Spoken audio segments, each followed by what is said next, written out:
Assalamualaikum warahmatullahi wabarakatuh. Kali ini kita akan mereview tugas PJJ 3. Sebelumnya saya ingin mengucapkan terima kasih kepada kalian yang sudah merespon dengan cepat diskusi kelompok ini. Terutama saya ingin mengapresiasi yang setinggi-tingginya kepada para ketua kelompok yang sudah berusaha menjawab semua pertanyaan teman-temannya ya. Dan hampir semuanya sudah terjawab dengan benar. Saya hanya ingin mereview sedikit beberapa pertanyaan, mungkin hanya berupa penguatan saja. Pertanyaan yang pertama dari Muhammad Jidan kelas 11 MIPA 4. Jika persamaannya diubah ke bentuk X sama dengan bla bla bla, apakah pemindahan variabel akan berpengaruh? Hasilnya kita lihat soalnya ya. Ya, di sini pertanyaannya jika Y sama dengan ini, apakah jika berpengaruh jika X sama dengan tidak berpengaruh? Ya, jawabannya tidak, sama seperti jawaban ketua kelompoknya Karisa sudah benar. Di sini yang kita lihat hanyalah nilai diskriminan. Nilai diskriminan itu diperoleh dari persamaan kuadrat. Persamaan kuadrat itu variabelnya pangkat tertingginya 2. Di sini tidak harus X, bisa juga Y. Ketika saya ada persamaan yang saya ubah menjadi X sama dengan bla bla bla, berarti di situ nanti di sininya AY pangkat 2 plus BY plus C. Tidak berpengaruh sebenarnya di sini. Begitu juga dengan hasil dari nilai diskriminan besarnya. Tidak berpengaruh, yang dilihat hanya apakah dia lebih dari 0 sama dengan 0 atau kurang dari 0. Ketika dia D-nya sama dengan 256 atau D-nya sama dengan 3, itu sama saja nilainya adalah positif, yang itu berarti G-nya memotong lingkaran.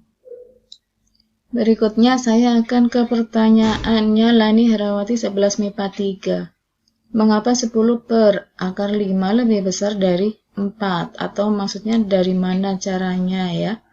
Ya, di sini maksudnya 10 per akar 5 lebih dari 4. Ada juga yang bertanya ini juga bagaimana bisa dianggap kurang dari 4?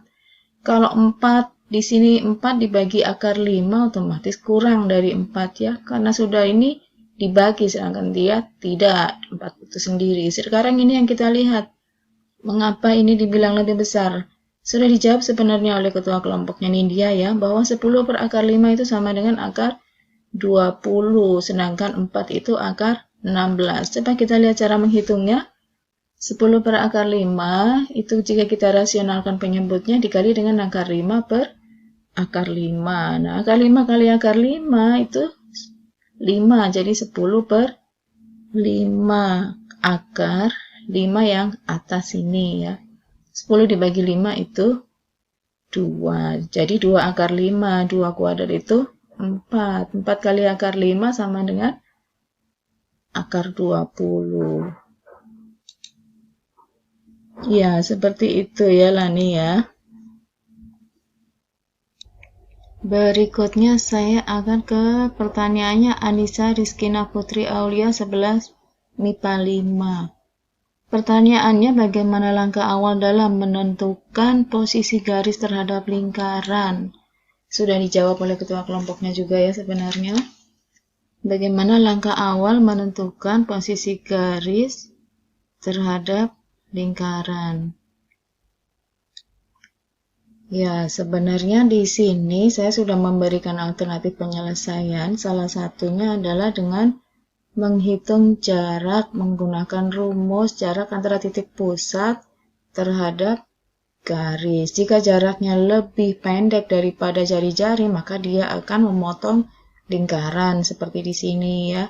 Garis G itu jaraknya ke pusat lingkaran lebih pendek, jadi dia pasti memotong lingkaran. Langkah awalnya langsung saja menggunakan rumus di sini, atau jika bisa menggambar ya, digambar. Jika diketahui bagaimana posisi garis, kalian mau menggambar bisa, menggunakan rumus jarak juga bisa, atau dengan menggunakan rumus diskriminan. Pertanyaan berikutnya dari kelompoknya Dita 11 MIPA 1 dari pertanyaan Reza Tafazul Zahir 11 MIPA 1 ya. Saya ingin bertanya dari manakah asal persamaan yang sudah saya tandai. Coba kita lihat.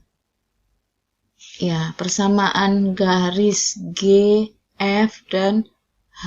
Ya, memang di sini saya langsung memunculkan persamaan garisnya, garis G, garis F, dan garis H.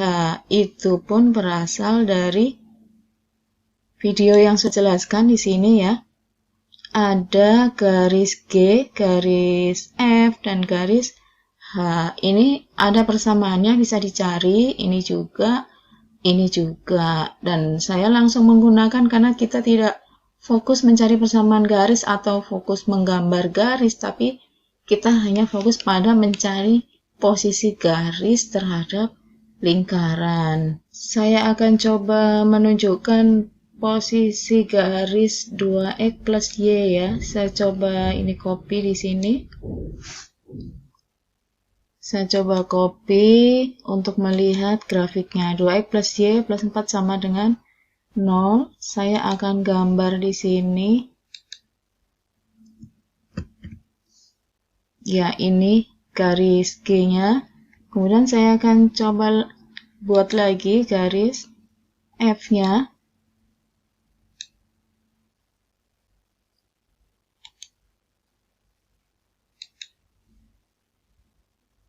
Saya coba copy di sini. Ini garis F-nya, kemudian garis satu lagi, garis H.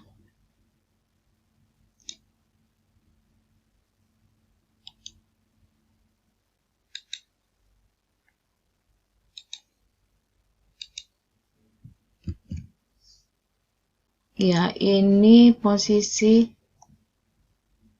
garis, ini yang garis G, garis F, kemudian garis H. Kita tinggal buat lingkarannya.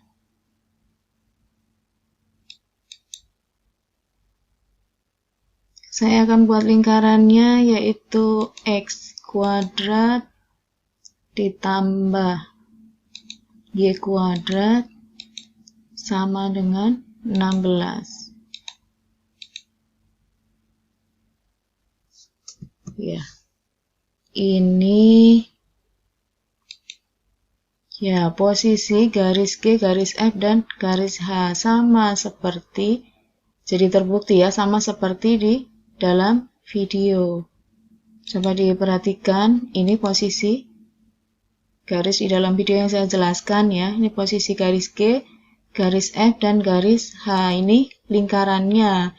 Jadi saya tadi langsung mau copy paste dari sini bahwa ini benar persamaan dari garis G dan ini persamaan dari garis F, ini persamaan dari garis H dengan menggunakan aplikasi GeoGebra di sini ya. Garis G memotong lingkaran di 2 titik. Lingkaran ini posisinya pusatnya 0,0, jari-jarinya 4. Kemudian ini tidak memotong dan yang ini memotong di 1 titik atau menyinggung. Jadi seperti itu Reza ya, semoga bisa dipahami. Berikutnya saya akan ke pertanyaannya Hania Fadila 11 MIPA 2. Pertanyaannya, bagaimana bisa dari min X min 4 berubah menjadi X kuadrat? Ya, sebenarnya sudah dijawab oleh Adrian ya, dengan sangat panjang lebar di situ jawabannya dengan berusaha mengetik matematikanya. Ya, ini pertanyaan dari Hania. Bagaimana bisa min 2x min 4 menjadi X kuadrat? Ini X kuadrat ini bukan berasal dari min 2x min 4 ya, tapi berasal dari ini.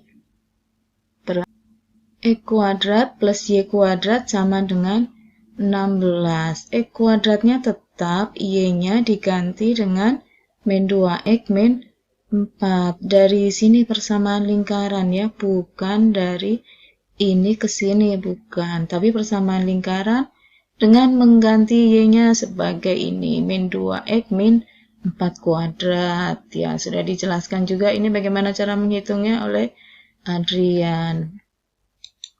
Demikian review diskusi kali ini. Semoga dalam waktu yang singkat ini bisa dipahami.